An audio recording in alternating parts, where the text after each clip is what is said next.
I know you're awake. You feign unconsciousness, but I felt the change in your heartbeat.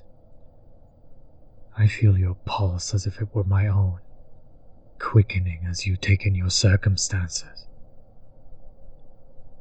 I'd warn you not to struggle, but I'd rather not waste my breath.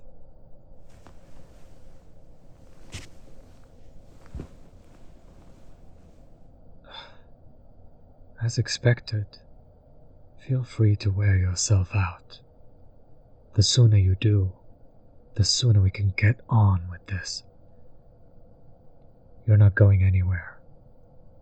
You might not be as attuned to our connection as I am, but you will learn that you cannot escape me. You can try to run or fight, but you can't hide from me. Not forever. I'm impressed. You're coming to terms with this rather quickly. Unable to move, speak, or see. You understand that all you can do right now is listen. And I can tell that you're listening. You flinch ever so slightly at the sound of my voice. There was a time that I would have loved to see that. But that was lifetimes ago. Far too many, in fact. Your fear, once sweet, long ago turned bitter when I realized it wasn't truly for me. It isn't my voice that inspires the anxiety that races through your veins, because you don't know who I am. Do you? Show me. Shake your head. Prove to me what I already know. You don't recognize my voice. I don't know why I bother. I can't help but go through the motions, even knowing things will never be any different. Doing the same thing over and over again, expecting different results. That's your modern definition of insanity, isn't it? I'd be offended if it wasn't true. Not that it matters. I'm going to take off the blindfold. The lights are dim enough that your eyes should adjust quickly. All you have to do is look at me, at my face, and into my eyes. Do not look away. Do you understand? Nod. Good.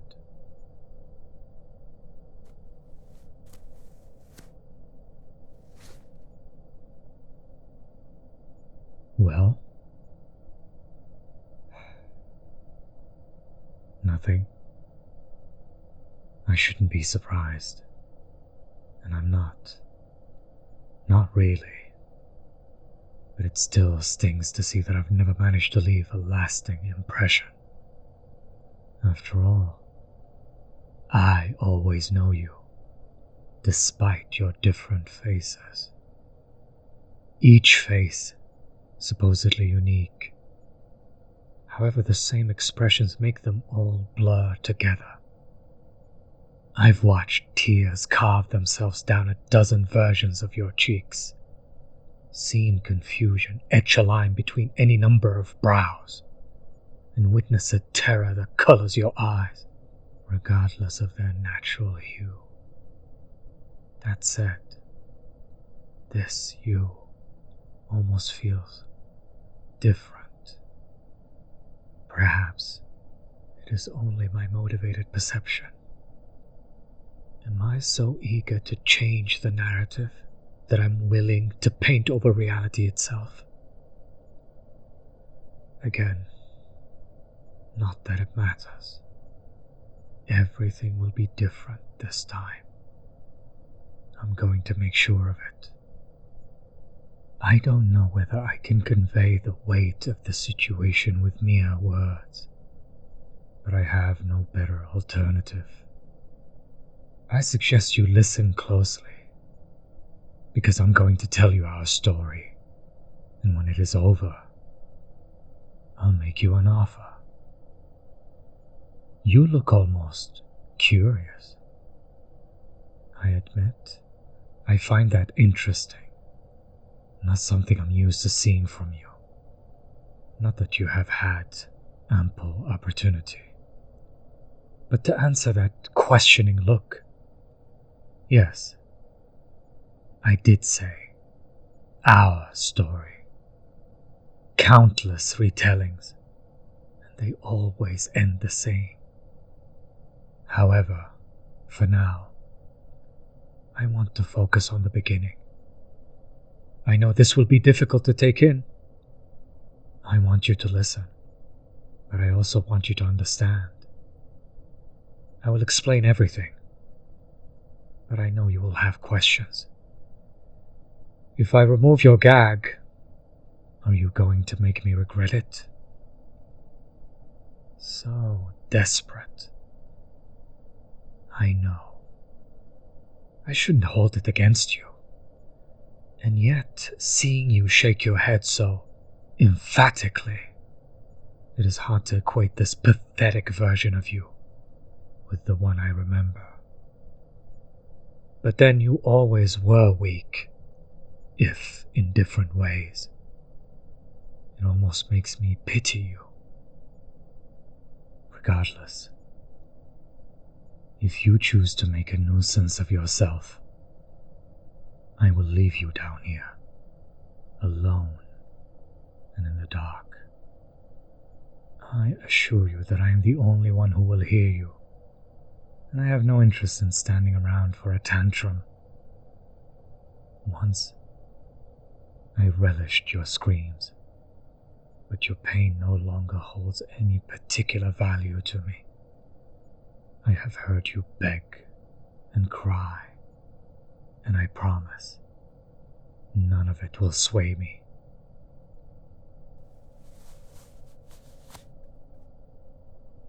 Better? Good. No questions yet. I need you to listen first. I know you're confused, and I often wonder, is it a curse or a gift to live without this? You never have to bear the weight of your former sins, but you also forfeit any warning of what is to come. Your ignorance leaves you unaware of the hunt, prey too innocent to know better than to stare down the predator. It feels wrong to call you innocent, but it is petty to continue blaming you. You were only ever a pawn. Yes, a pawn. With all their might and powers, the gods needn't play these games, but I'm sure they revel in the drama, crafting their champions of children and making monsters of men. Whether fate chose us deliberately, or it was random chance, we were only caught up in their theatrics. And despite our shared misfortune, you cannot understand the imbalance of our roles. Yes, I know you far more intimately than anyone else ever could. Yet, you do not know me, and you never have. My life has been yours from the moment I was born, all for some prophecy that never came to be. I know how insignificant you are in this world, in this time, so it may surprise you, but in our first life together, you were a monarch, a ruler, powerful, strong, and loved by your people, but feared by all others. You worshipped the gods of tempest and night, making pacts with them that brought your kingdom prosperity and riches, but at costs that never should have been paid. Bloody sacrifices and twisted rituals. Things that even I, in spite of my growing numbness, hesitate to recall. You may feel that you would never do such a thing, and of course, you wouldn't. Not in this life. In truth, you likely see our roles as reversed. After all, if either of us were the villain, surely it would be me. But regardless, for all dark there must be light. And what story can be told without a hero, born under the most auspicious signs, favored by the gods and given the title? I was raised to defeat the evil that plagued the land. Raised to defeat you. And it was all for nothing.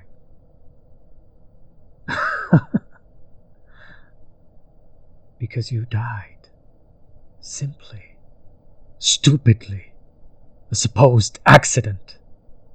It should not have happened that way.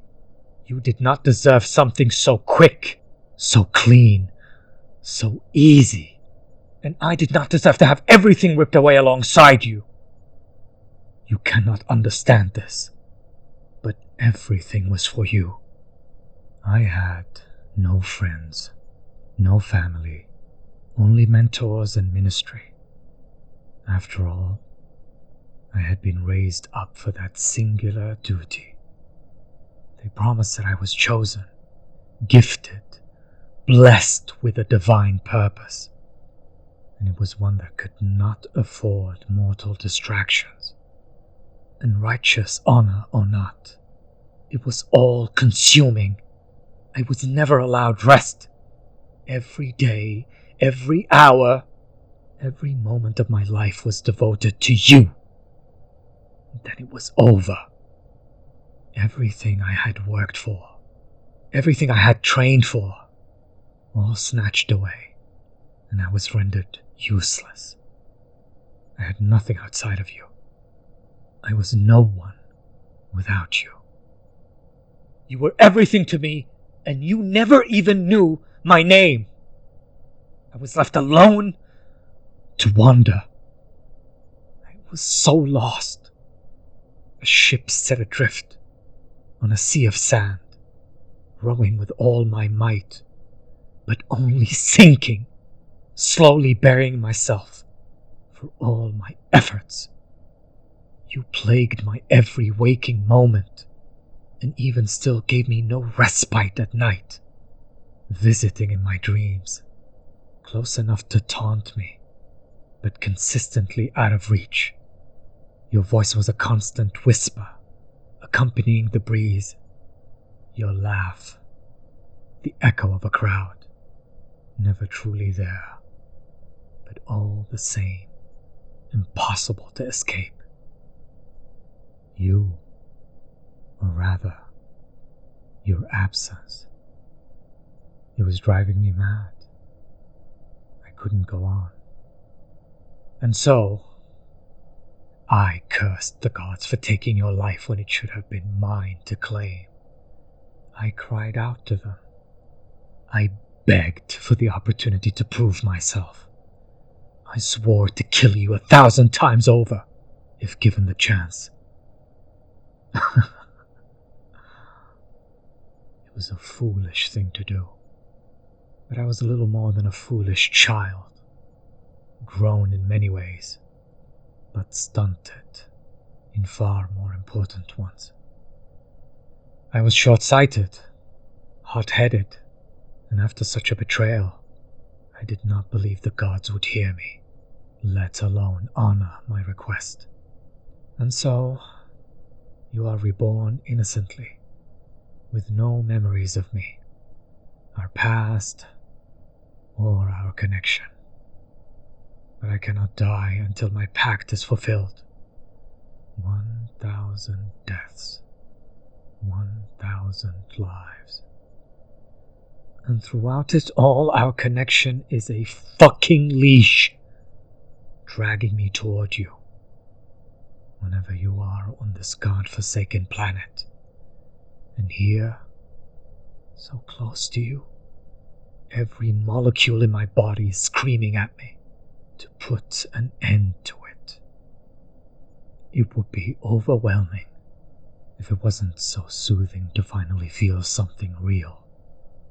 But you see, even now, my whole existence revolves around yours, with no reciprocity. And this quest is meaningless. You have never been the monster I was forged to slay. The first time I found you, I thought, well, the fear in your eyes was so visceral that for a moment I believed you recognized me. But no, it was only the dawning realization that your life was soon to be forfeit.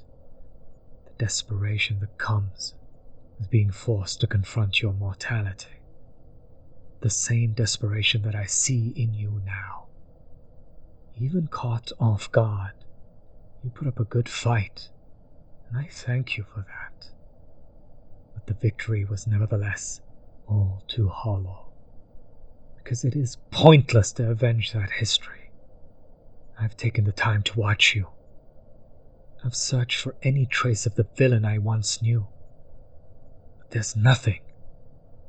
No shadows, no echoes, no semblance of the demon you once were. You're only human. I've seen your modern mistakes, but your ancient crimes were ones that this incarnation of you could never commit. And as much as I resent you, as much as I hate you, I cannot continue punishing you. My body is as strong as the day I made my vow, but my soul has aged beyond recognition. I was lost among an infinite chorus of whimpered and long-forgotten prayers. I shredded my voice, screamed myself into silence more times than I can count. There was a part of me that still believed I was special. I was theirs, wholly and completely. I listened, I obeyed, I did everything they asked of me without question. So I thought if I cried loudly enough, if I pleaded long enough, of all of their followers, their children, wouldn't they hear me? Wouldn't they answer me? No, it was all for naught. Because I have always been nothing. Nothing to them, and nothing to you. Perhaps they're like you, and they have forgotten me. Or maybe they just never cared. More likely, you and I only entertained them in passing. Can't help but think that it was all just some sadistic show. You and I, starring as their lifeless puppets, wooden dolls painted in bright colors to be nothing more than beautiful toys. We were led by golden chains, disguised as jewelry, limbs posed to dance, and lips carved to tell their story. But I cannot go on like this. It is time we open our eyes, see past the blinding spotlights on the stage, and abandon their script. You needn't be the villain, and I was never a hero. It is time to end this scene.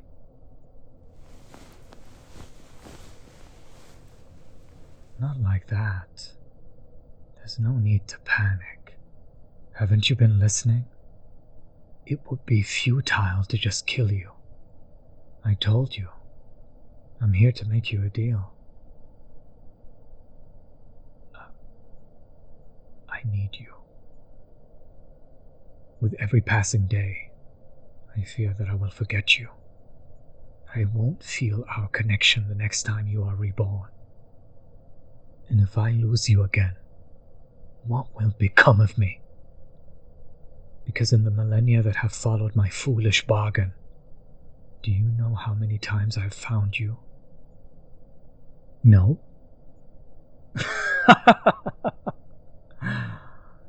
Neither do I.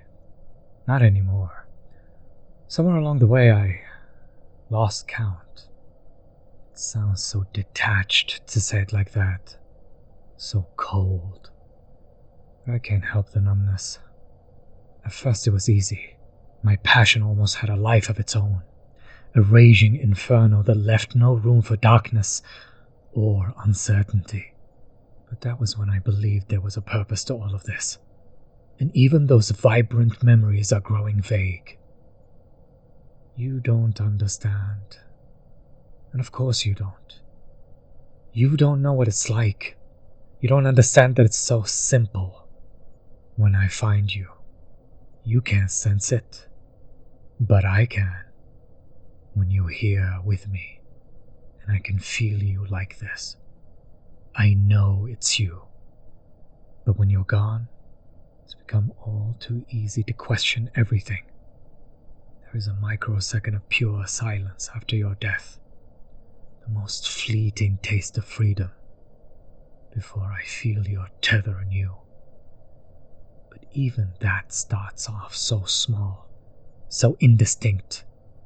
And I can't help the questions that flood my mind. I've lost the fire that banished the fog and kept my doubts at bay. So in that tiny moment of vulnerability, they come crashing back in. What if I've had it all wrong? What if it wasn't you? Had I been deluding myself all this time? I feel disconnected, like nothing more than an observer, watching as pieces of my sanity slip through my fingers like sand, while I desperately try to keep hold. It doesn't matter how tightly I clench my fists. No. If anything, my mind has fractured further from the strain of considering the possibilities. Possibilities upon possibilities. Oh yes, beyond the path I'm forced to walk, I have pondered many alternatives. The ice that clouds my mind whispers that there is but one escape, that the way out is to burn it all down, to craft this world into a perfect final pyre for the two of us. It would be fitting. We could lie together and wait for death's consoling embrace, like one of your unholy sacrifices of old. And yet, I hesitate. While I reason that the gods would be satisfied with something so cruel and poetic, I cannot guarantee such a calamity would end their show. After all, I cannot predict the creativity of a depraved celestial mind. But where would you be reborn if there was no one left to bear you? Destruction is one of humanity's greatest talents. The days have always been numbered. It would be rather simple to aid them in their inexorable march towards extinction. Still, would the gods leave me to haunt a desolated wasteland of my own making? Or would my actions inspire something incomprehensibly worse? I don't know the bounds of their callous ruthlessness, but every day that I'm forced to swallow it, I'm encouraged to test the limits. Perhaps if given such an ultimatum, they would have no choice but to stop me. You can try to mask your horror, but I see through you. It's odd. You seem surprised that I would consider such things, and I only ask, how could I not? As I said, I cannot blame you for not being able to comprehend the magnitude of all of this. And yet again, everything comes back to you. Even as my very essence recoils at the idea, a strange part of me finds comfort in thinking of you. You are my only hope, my only reprieve from this madness, the only real thing. You are all that persists in this fleeting and ever-changing world. You and I.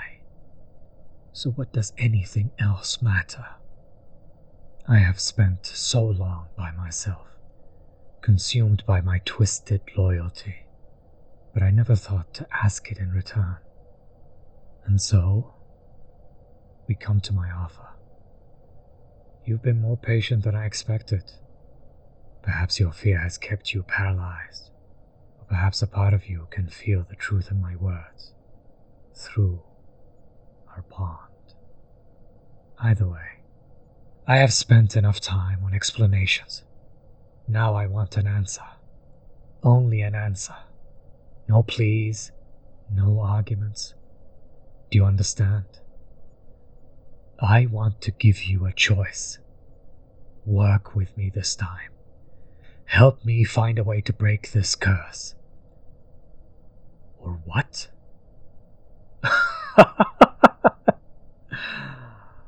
Oh, perhaps this version of you is different. I never would have expected boldness, especially given the circumstances. But to answer your question, I should think that it's rather obvious. Join me, or I'll slit your throat, right here, right now, and simply pray that your next incarnation is more cooperative.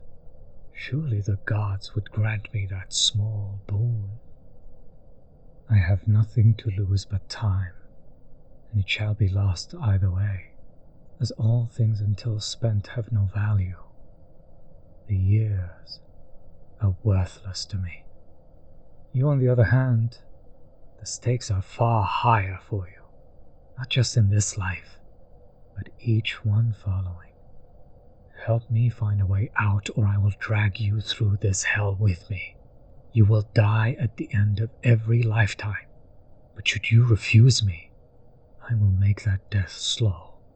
I promise you that. When I find you, I will tear you apart, piece by piece.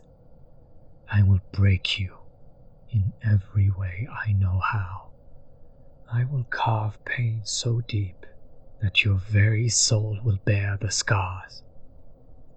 Maybe then you will finally remember me. So, what do you say?